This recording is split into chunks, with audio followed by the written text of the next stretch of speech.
El año era 1884, y Dustwater, Nuevo Mexico, era el tipo de pueblo que apenas se aferraba al mapa. El viento legaba como un ladrón, robando el poco consuelo que la tierra podía ofrecer. Sus calles estaban secas, su gente aún más seca, y su sheriff mayormente ornamental. Pero esa mañana algo diferente se agitó entre las fachadas de tablones y los callejones de adobe. Algo que se movía como humo y levaba secretos más pesados que revólveres de 6 tiros. Su nombre no era conocido por nadie en el pueblo. La llamaban la viuda porque vestía de negro y hablaba poco. Había llegado un mes antes, bajando del carruaje que iba hacia el este con solo una pequeña maleta de cuero, y un rifle de casa más viejo que algunos edificios en el pueblo. Alquiló una habitación sobre la cordillera, y pasaba sus días ayudando al anciano, Dr. con sus libros y suministros. Una mujer tranquila, educada, que nunca sonreía, pero había algo en sus ojos, un filo, un cálculo silencioso, como si siempre estuviera a 10 segundos de decidir tu destino. Nadie sabía de dónde venía, nadie preguntó hasta esa mañana. Comenzó con un grito cerca del patio de ferrocarril. Un chico, quizás de 12 años, corrió por las calles descalzo, gritando, «Hey, un cuerpo! Alguien está muerto!». El sheriff Amos Taylor respondió con su habitual reticencia, refunfuñando sobre el café desperdiciado mientras se ponía las botas. Cuando luego el cadáver yacía boca arriba en la grava junto a las vías. De unos 30 y tantos años, herida de bala justo en el centro de la frente, sin signos de lucha, sin billetura, sin botas, solo un anillo en su mano izquierda, de oro con una insignia de aguila. La viuda observaba desde la distancia, su expresión indescifrable bajo la sombra de su sombrero de ala ancha. No se inmutó ante la vista de la sangre, no hizo preguntas, pero cuando el sheriff levantó la vista y cruzó su mirada con la de ella, vaya algo parpadear allí. Reconocimiento, quizás, o algo peor. Más tarde esa tarde, ella entró en la oficina del sheriff sin invitación. Necesito ver el anillo, dijo. El sheriff Taylor parpadeó, le rogó mi disculpa. El hombre muerto junto a las vías. Levaba un anillo, cresta de aguila dorada. Necesito verlo. Él se rascó la barba. ¿Por qué debería mostrar nada, señorita? Porque el hombre que lo levaba era miembro de algo que no debería haber sido. Y si él estaba aquí, otros vendrán. El sheriff la miró sin saber si raro alcanzar su arma. No dais nada con sentido, señor. Ella se inclinó más cerca. 3 más llegaron al atardecer. Uno de ellos intentará matarlo. Los otros 2 tomarán el pueblo como rehén para buscar algo que creen que tengo. Él se levantó lentamente de su silla. Me está amenazando, no, dijo ella, girándose para irse. Estoy tratando de salvar la vida. Y así como ese, se fue, sus botas silenciosas contra el piso de madera, su abrigo hundiendo como una sombra atrapada en el viento. Al anochecer, su advertencia se hizo realidad. 3 extraños cabalgaron hacia Dustwater, vestidos como traidores, pero caminando como asesinos. Preguntaron por una mujer, sin nombre, solo una descripción, abrigo negro, tranquila, peligrosa. Mostraron mundos de la Unión y se llamaron así mismos topógrafos, pero sus manos se mantenían cerca de sus armas, y sus ojos esquinaban cada teco, cada ventana como soldados en reconocimiento. El Sheriff Taylor, a pesar de su habitual incompetencia, envió un mensaje a la viuda, pero ella ya se estaba moviendo. No corrió, no se escondió, en cambio entró en el salón Dustwater y tomó una mesa en la parte de atrás, observando a los tres extraños mientras discutían suavemente en la barra. Su voz cuando habló fue tranquila pero afilada. Diganó a su comandante que llega tarde, destruí el libro mayor. Los tres se giraron, el silencio se apoderó del salón como una soga. Uno de ellos, alto con una cicatriz en la mejilla, ojos como vidrio roto, alcanzó su revólver. No lo logró, su rifle ya estaba levantado, el estallido de este partió el aire como un trueno, el disparo lo atravesó por el culo. Quedó sin un sonido, el segundo se lanzó hacia adelante. Ella pivoteó, disparó de nuevo, esta vez en su hombro. El gritó, colapsando contra una mesa de póker, sangre filtrándose a través de su chaqueta. El tercer hombre no sacó. En cambio, levantó las manos, no estoy aquí para pelear, dijo. Solo si se ponía que confirmara que eres tú. Enviaron a otros más fuertes que nosotros, más inteligentes. Deberías correr mientras puedas. Nunca corrió, dijo ella, amortiguando su rifle de nuevo. Díganos eso. Él asintió lentamente, luego salió del salón, manos aún levantadas, botas crujiendo el vidrio debajo de él. Cuando el sheriff ligó, sin aliento, arma medio sacada, encontró dos hombres muertos, uno herido, en un salón lleno de testigos que de repente se dieron cuenta de que la viuda tranquila no era la que persia. Más tarde esa noche, el sheriff tocó a su puerta. Tenías razón, dijo simplemente, suelo tenerla. ¿Quién eres? Ella hizo una pausa, luego ofreció una pequeña sonrisa cansada. Nadie dijo, solo un fantasma con asuntos pendientes. Y con eso, cerró la puerta. Pero la guerra ya había llegado a Dustwater. Y la mujer sin nombre apenas estaba comenzando. La tormenta rodó como un presagio. Relámpagos arañando el cielo negro mientras el viento descendía de las colinas esparcen, do polvo a través de los cales huecas de Dustwater. En algún lugar más allá de la línea de la cresta, cascos retumbaban como tambores distantes, pero en la habitación de la viuda, sobre la cortiguera, solo había quietud. En preparación, ella se paró frente al espejo, no para admirar, sino para evaluar. Su rostro estaba limpio de emoción, sus ojos tranquilos y distantes. Un arnés de cuero cruzaba su pecho, sosteniendo dos pequeños colts bajo sus brazos. Sobre la mesa, a su lado, yacía una sola hoja de papel, vieja, amarillenta, su escritura en cifrados y tinta invisible. Sus dedos la rozaron antes de doblarla de nuevo en su bolsa de piel acetada. Abajo, el dueño de la cortiguera, el viejo Mercer, tocó a su puerta con dedos temblorosos. Señora, dijo, el sheriff Taylor pregunta por usted, dijo que es urgent. Ella abrió la puerta y con su sombrero puesto. ¿Qué pasó? Preguntó. Giants llegaron duro desde el camino del norte, sin luces, sin advertencia. Trajeron una tormenta con ellos. Creo que dudo. Creo que no solo están buscando. Creo que vinieron a quemar el lugar. Su mandíbula se tensó. Entonces lo hermos arrepentirse de traer fuego a una mujer que no se quema. En la oficina del sheriff, Taylor pensaba, 5 giants, uno de ellos es bastardo pálido que salió del salón anoche.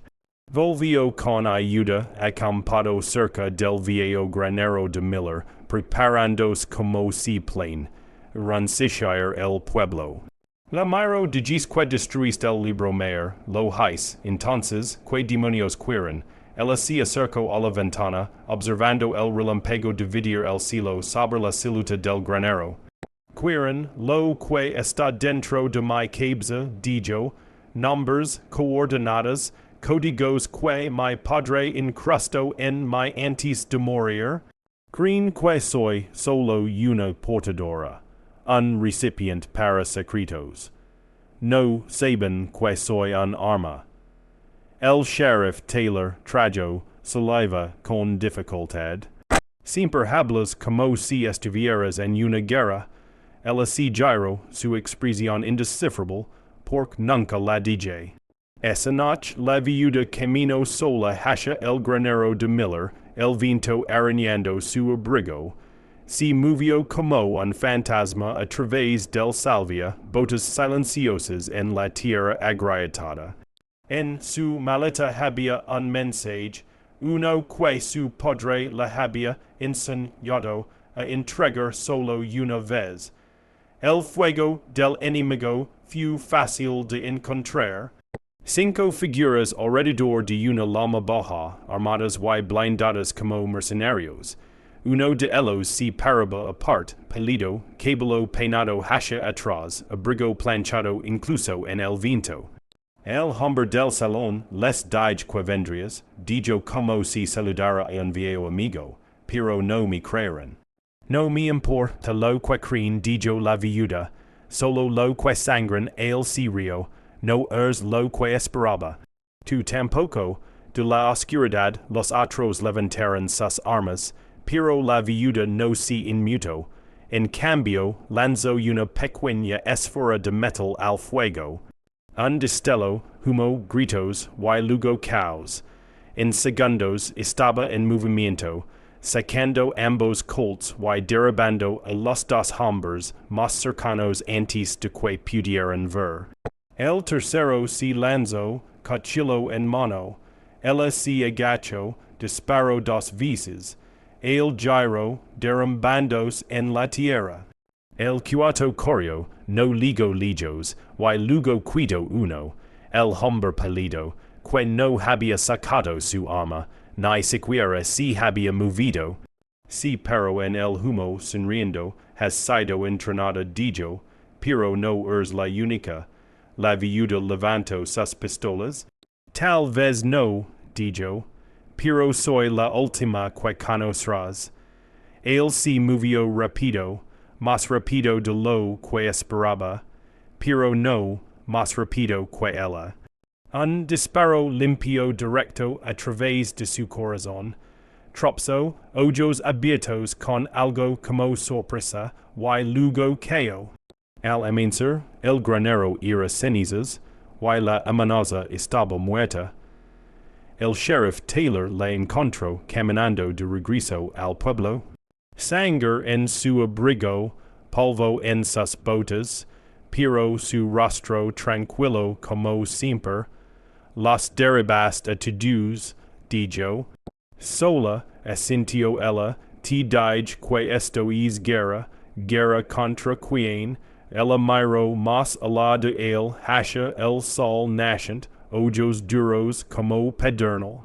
Los que mataron a mi padre, los que piensan que este país está en venta, no sé sus nombres aún, pero lo haré. Y cuando lo haga, decirán que mi hubie era cuidado muerta con él. Y con eso, desapareció en la luz de la mañana, dejando solo hulas y miedo. El día siguiente ligo tranquilo, pero el tranquilo era una mentira. Dustwater había vuelto a su ritmo habitual. Caballos tirando de carretas, madres barriendo porches, niños pitando latas en la cal. Pero algo en el air había cambiado. Todos lo sentían. Nadie lo decía en voz alta. Pero la gente del pueblo se movía más rápido. ojos revisando sobre hombros, manos flotando un poco más cerca de los fondos. En la oficina del sheriff, la viuda se inclinaba sobre un viejo mapa amarillento. El sheriff Taylor y el diputado Roy estaban cerca.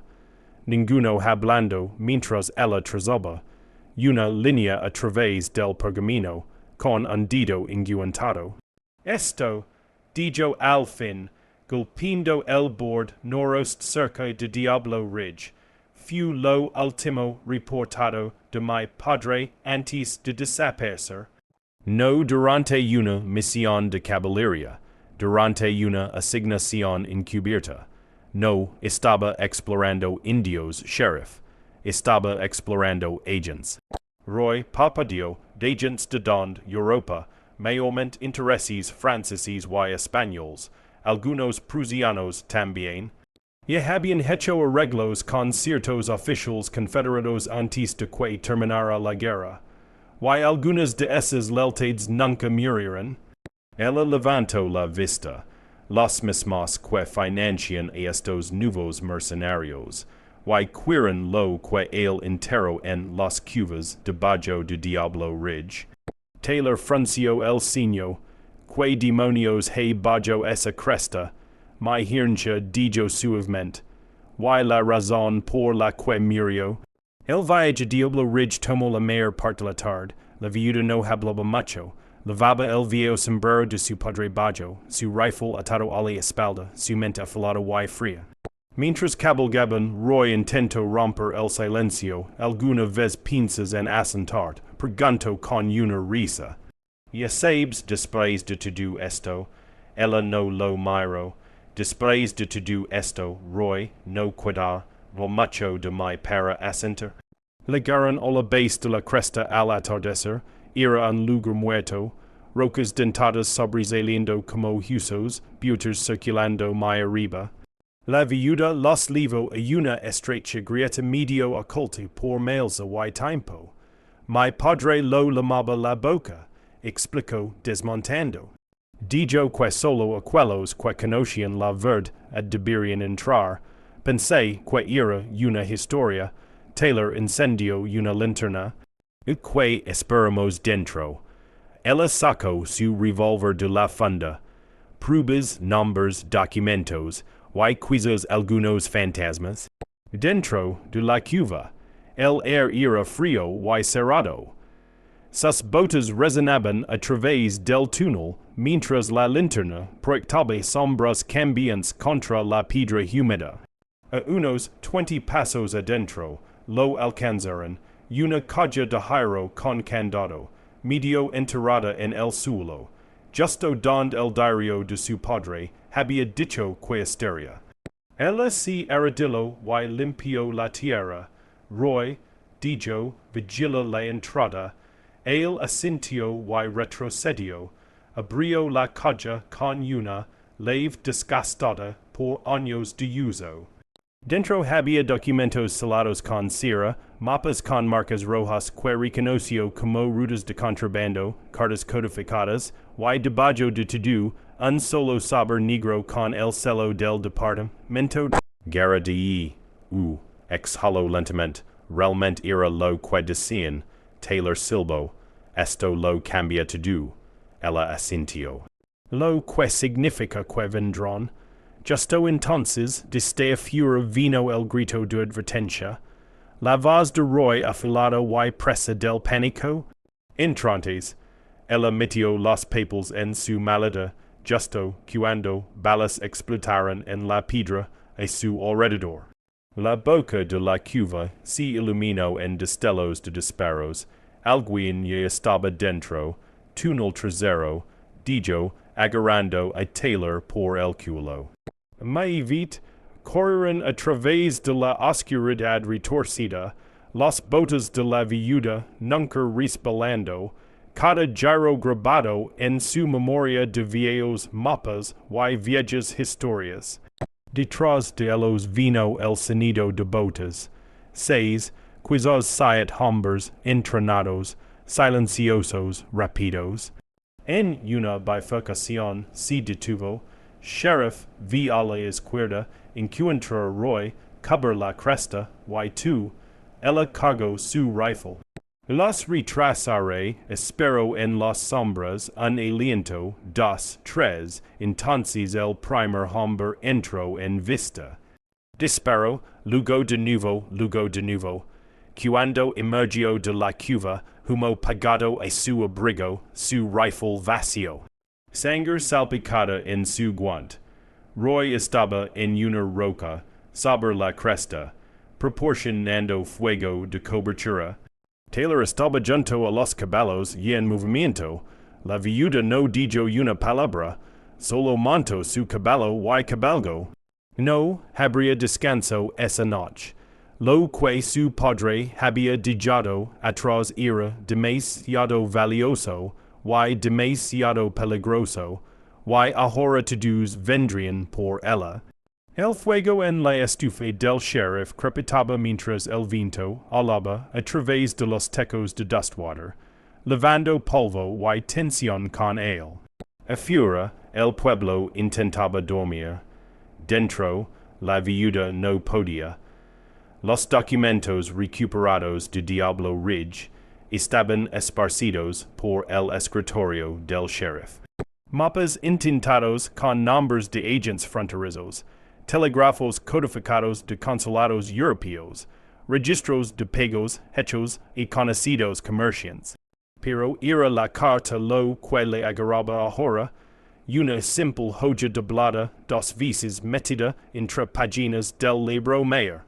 Sin celo, sin cifrado, comenzaba, para mi hija, si alguna vez vienen por mí, el sheriff Taylor y Roy se sentaban cerca, silenciosos. Sabían que era mejor no interrumpir. Mi padre nunca escribía nada sin razón, murmuró ella, ojos esquinando la página. Esto no era solo un adiós, es una advertencia. Roy se inclinó hacia adelante, que dice que no estoy sola. Que si lo mataran, vendrían por mi después. Pero más que eso los nombra. Tres de los agentes colocados en el gobierno de él sabía. Ella levantó la vista, algo como fuego detrás de sus ojos, lo que significa que ahora yo sé. Por la mañana, Dustwater se agitaba de nuevo, ajeno a la guerra que se gestaba bajo sus cals polvorientas.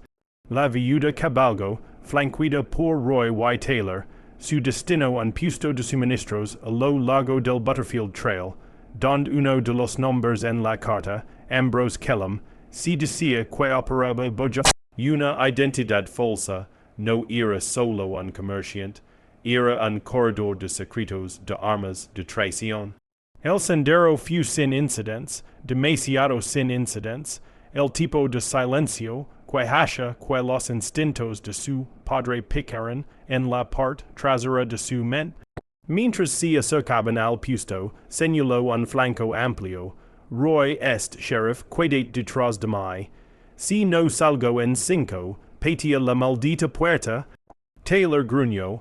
Esa es tu versión de un plan. Esa es mi versión de una promesa. Desmontó, ajustó la correa de su rifle, y entró por las puertas bajas de la tienda de Kellum. Percha lo suficientemente ordinaria. Filas de forage, rifles en estantes, una ala de frijoles hirviendo a fuego lento en la esquina. Kellum mismo estaba detrás del mostrador, cara redonda y sudando. Buenos días, señorita. Algo en lo que pueda ayudar. No mientes, dijo ella secamente caminando directo al mostrador. No a menos que quieras una bala antes del desayuno. El palideció. No estoy seguro de qué quiere decir, señora. Ella puso la carta en el mostrador. Sabes exactamente qué quiero decir. Ambrose Kellum, ex corredor de códigos confederado, actualmente alimentando informes robados del ejército a compradores europeos. Uno de tres nombrados en la confesión final de mi padre, la sangre si drino de su rostro, Coronel Hawkins su zero. Entonces, lo recuerdas, quelum trajo saliva, el dijo que nunca diría, teníamos un acuerdo, también dijo, si te acercabas a mí después de su muerte, si aseguraría de que la horca esperara. Adivina que quelum soy su voz ahora, detrás de ella la puerta crujió, la mano de quelum si lanzó bojo el mostrador, pero ella ya había sacado. Un disparo su pistola cayó al piso antes de que pudiera disparar, su mano mutilada. No necesitarás eso más. Roy entró corriendo desde el lado, Taylor detrás de él, armas levantadas. La viuda no se movió. Tomó el libro mayor de detrás del mostrador y lo abrió. Dentro había columnas de números, nombres, raíces codificadas, otra pieza del rompecabezas.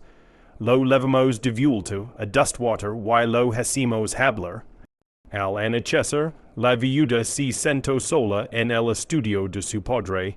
Sus ojos ardían de lir, pero los piezas se estaban formando en algo nuevo. Tres nombres, tres ubicaciones, tres traiciones, y un nombre que no esperaba. Isaiah Blackwood, un fantasma de la banda Raven's Claw. Pensaba que había terminado esa historia, pero ahora parecía que Blackwood no había sido solo un líder de banda. Había estado trabajando para alguien, y aún estaba ahí afuera esperando. El silbato del tren resonó a través de las paredes del cañón, bajo y lúgubre, como una advertencia. Nadie tenía tiempo para prestar atención. La estación de Dustwater estaba tranquila bajo el sol de la mañana, su multitud habitual reducida a unos pocos trabajadores, y un empleado de estación, medio dormido sorbiendo café aguado. Pero detrás de la plataforma de carga, oculto bajo el lienzo de un vagón de suministros abandonado, se sentó la viuda, su rifle equilibrado sobre su regazo como una extensión de su aliento. Sus ojos no estaban en las vías, estaban en el hombre que acababa de bajar del tren, Isaiah Blackwood. Conoce es andar, confiado, lento, el tipo, que no se preocupaba por balas o consecuencias. Su abrigo negro andaba en la brisa, sombrero de la ancha proyectando sombra sobre la cicatriz dentada que corría bajo su ojo derecho. Se suponía que estaba muerto. Ella lo había disparado ella misma, pero los fantasmas, al parecer, tenían el mal hábito de regresar cuando menos los necesitabas. Blackwood caminaba con dos compañeros extraños, bien vestidos, postura militar, europeos, el mismo acento que recordaba del campamento cerca de Table Mesa. La voz de Roy crepitó a través del pequeño receptor metido bajo su collar. ¿Estás segura de que es él? Apostaría el reloj de mi padre en eso. El sheriff Taylor vino después. Ordines, déjenlo caminar por ahora. La viuda los rastreó con su mira mientras se movían hacia la vieja oficina de telégrafos al borde del pueblo. Esa oficina no había enviado una transmisión real en meses. Era un cascarón tapiado y olvidado, lo que la hacía el lugar perfecto para una reunión no destinada a ser registrada. Se movió rápido y baja esquivando entre edificios manteniéndose en las sombras. Sus botas apenas perturbaban la tierra. Hace 10 años su padre le había mostrado cómo mezclarse en el desierto como un fantasma. Ahora se movía como uno. En la parte trasera del edificio de telégrafos, hizo una pausa, colocando una palma contra la madera estelada. Voces adentro, aún no han recuperado el cifrado, pero sabemos que ella tiene la clave, la voz de Blackwood. Más espera ahora, pero inconfundible. Y la hija del coronel. Es más peligrosa de lo que nadie esperaba. Una risa amarga, ti digimos que Jonathan Hawkins no intrino a una hija, forjo an arma, ella inspiro estabilizando el fuego hirviendo en su sangre. La conocian la observaban, usaban a su padre, lo mataron, una nueva voz hablo, refinada, europea, la señorita a Hawkins es un activo o una amenaza. No hay intermedio, recupera el reloj o eliminala, el siguiente momento fu instinto, la puerta explotó hasha adentro con su bota. Su rifle ya estaba al hombro. Allegiance del mapa y pongan sus malditas manos donde pueda verlas. Black would see gyro lentamente, manos levantadas, divertido. Bueno, no es esto un sentimiento familiar, los otros hombres no estaban tan tranquilos. Uno alcanzó su pistola. Ella no le dio la oportunidad. Un disparo resonó, enviando su arma patinando por el piso. Inténtalo de nuevo. Dijo secamente. Y sangrarás de una arteria más importante. Roy y Taylor irrumpieren segundos después, rifles levantados. Los hombres se congelaron. La viuda se acercó a la mesa. Un mapa yasha extendido sobre ella, marcado con líneas de ferrocarril, pueblos, ubicaciones ligadas a rutas militares, caminos de contrabando. Blackwood la observó, legas tard sabes esto ya no es solo sobre oro o armas, no, dijo ella fríamente. Es sobre control, sabotage, conversion, do el serost en un barrel de pólvora, el sonrió, ahora estás empezando a ver. Ella nevilo su rifle en su pecho. Por qué tenías dinero, poder, por qué vender tu alma a ellos, su sonrisa se desvanció, por tu padre lo hizo primero, la habitación cayó en quietud, que Blackwood dio un paso adelante. Lento, deliberado, Jonathan Hawkins no solo espió para tu preciosa unión. Hizo tratos igual que el resto de nosotros. La única diferencia es que le creció una conciencia. Ella no parpadeó, mentiroso. Preguntel a tus elegantes amigos del servicio secreto. Dijo, preguntel a Hollister. Pregunto por qué el archivo de tu padre fu sellado con un sello negro.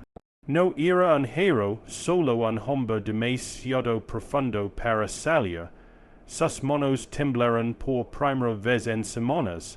No de miedo, de duda, del escalofrío de algo enterrado hace mucho tiempo arañando su camino hacia arriba. Taylor dio un paso adelante. Levámoslos adentro. No, dijo la viuda en voz baja. Oh no, si gyro hacia Blackwood. Vas a escribir una carta, el Rio, a quien, a los hombres, para los que trabajas, diles que tienes el reloj, diles que vengan a buscarlo, el francio el signo, hizo traer el infierno a tu puerta, ella amartilló una ronda, entonces estaré lista, la luna si. Elevo sobre Marigold Ridge como un testigo silencioso, bañando el cañón en luz platida fría.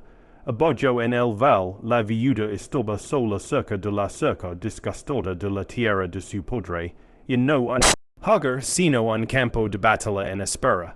El viento susurraba a través del salvia, levando el aroma de humo de mosquite en una promesa de violencia. Venían, no bandidos, no vagabundos, sino botas. Pulidas en pies extranjeros, hombres que luchaban en susurros de terciopelo, y sonreían con veneno bajo sus lenguas. La carta que Blackwood había escrito bajo cocción había hecho su trabajo. La entró aquí, al lugar donde pensaban que sería más débil, el lugar donde era más fuerte. Detrás de ella, el hijo del Jus Hollister, Thomas, se sentó en las sombras del granjero, rifle sobre sus rodillas, un libro mer abierto en su regazo. Santiago estaba más al este cerca del acantilado, ojos fijos en el sendero de Tucson. Ambos hombres habían visto batalla ahora. Ambos habían elegido quedarse. No confías en mí. Había preguntado la viuda es dia. La respuesta de Santiago había sido simple. confío en lo que representas, y ahora, bajo esa misma luna crescent, ella esperaba, a los 2:14 a.m., el silencio se rompió 3 luego 5, luego más, 10 hombres en total, todos moviéndose con la precisión de una escolta militar. En su centro, un carruaje negro, ventanas con cortinas, ruedas silenciosas. En la arena, se detuvo al borde de la propiedad Hawkins. Ella salió a la intemperie, tranquila y firme, rifle colgado bajo la puerta del carruaje crujió. De dentro salió una mujer, alta, elegante, envuelta en seda de medianoche. Su rostro era suave y sin edad, pero sus ojos contenían siglos de cálculo. Señorita a Hawkins, dijo con un acento europeo afilado como vidrio cortado, no prefiero la nina. Ahora prefiero la verdad, la mujer sonrió tenuemente. Entonces intercambiamos el reloj por respuestas. Ella lina lanzó el reloj de plata hacia adelante. Un hombre en las sombras lo atrapó. Examinó la carcasa, luego dio un asentimiento. Muy bien, dijo la mujer, su padre estaría orgulloso. El nonas manos se movió al rifle colgado en su espalda. Digame por qué murió. La mujer caminó un círculo lento alrededor de ella, hablando en una voz baja y rica. Su padre descubrió una red que se extendía desde Viena a Veracruz. Contrabandistas, sabotadores, políticos. Intentó advertir a Washington, pero teníamos amigos allí también. Ese que se volvió rebelde, escondió el cifrado, entrenó a su hija. Se detuvo, pero no lo suficientemente bien. Le sacó su rifle en un movimiento fluido y disparo. Una vez que la lente de vidrio del monóculo de la mujer se hizo añicos, siguió el silencio. Nadie se movió, fue su disparo de advertencia, dijo la viuda. La mujer levantó una sola mano, deteniendo a sus guardias. Más valiente que él, soy más libre de lo que él jamás fue. Mas botas se acercaron desde la cresta est. Los hombres del Marshal Parker llegando justo a tiempo. Hollister los había enviado después de leer el cifrado decodificado. La caballería estaba aquí, pero la viuda nunca apartó la vista de la mujer en seda. Estás rodada. Elenina dijo, esto se acabó. Pero la mujer solo sonrió. Niña, esto nunca fue saber ganar. De debajo de su vestido, sacó un pequeño detonador. Los ojos de Lilina se abrieron. Tu padre guardaba secretos. Tú también. Pero no me importa morir en fuego. Antes de que el gatillo pudiera ser presionado, un solo disparo crujó a través de la noche. No del rifle de Elena, del acantilado, Santiago. La bala golpeó el dispositivo limpiamente de la mano de la mujer, enviándolo volando a la tierra. Sus guardias sacaron a cero, pero era demasiado tarde. Los hombres de Parker surgieron de las sombras. Órdenes gritadas, manos levantadas, potencia de fuego nivelada. Los hombres del carruaje negro fueron desarmados y atados antes de que se pudiera decir una palabra más. Elena se acercó a la mujer, quien ahora se arrodillaba en el polvo aturdida. Apostaste mal, dijo la viuda. Y sin embargo, respondió la mujer amargamente divertida, o no sabes tú, tal vez no, susurró Elena. Pero sé cómo terminar una pelea. Al amanecer, la cresta estaba tranquila de nuevo. Los prisioneros estaban en ruta a Fort Yuma. Santiago se sentó cerca del porche, sorbiendo café amargo. Parker había tomado a Blackwood en custodia completa, y Hollister había prometido que el gobierno finalmente abriría los archivos. Incluyendo el de su padre, pero Elena no esperó por Peplio. si paro junto a la tumba de su padre, el reloj de plata en su palma una vez más. Esto termina conmigo, susurro, luego si giro, el forja empacada, Winchester cargado, un nuevo sendero esperando en el horizonte. El east on ira salvage, pero ella también. Y la leyenda de la viuda tiradora experta, apenas había comenzado.